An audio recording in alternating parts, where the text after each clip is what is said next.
Les Miserables. Volume 5. Jean Valjean.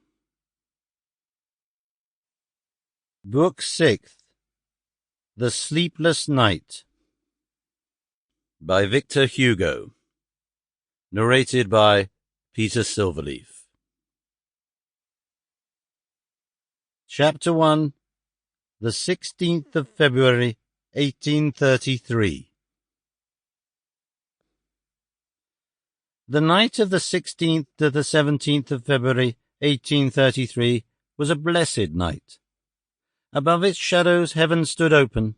It was the wedding night of Marius and Cosette. The day had been adorable. It had not been the grand festival dreamed by the grandfather, a fairy spectacle, with a confusion of cherubim and cupids over the heads of the bridal pair, a marriage worthy to form the subject of a painting to be placed over a door, but it had been sweet and smiling. The manner of marriage in 1833 was not the same as it is today. France had not yet borrowed from England that supreme delicacy of carrying off one's wife, of fleeing on coming out of church, of hiding oneself with shame from one's happiness, and of combining the ways of a bankrupt with the delights of the Song of Songs.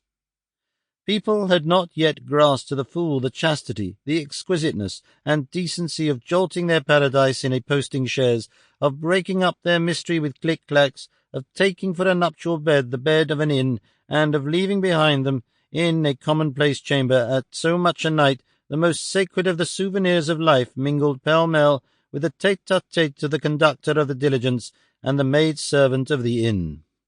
In this second half of the 19th century, in which we are now living, the mayor and his scarf, the priest and his chasuble, the law and God no longer suffice.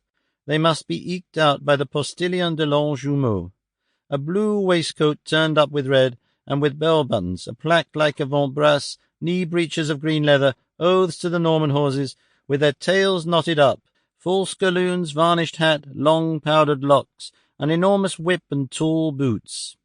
France does not yet carry elegance to the length of doing like the English nobility, and raining down on the post-chaise of the bridal pair a hailstorm of slippers trodden down at heel and of worn-out shoes in memory of Churchill, afterwards Marlborough or Malbrook, who, assailed on his wedding day by the wrath of an aunt which brought him good luck.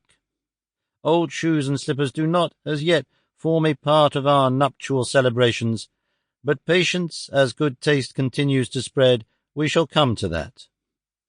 In 1833, 100 years ago, marriage was not conducted at a full knot. Strange to say...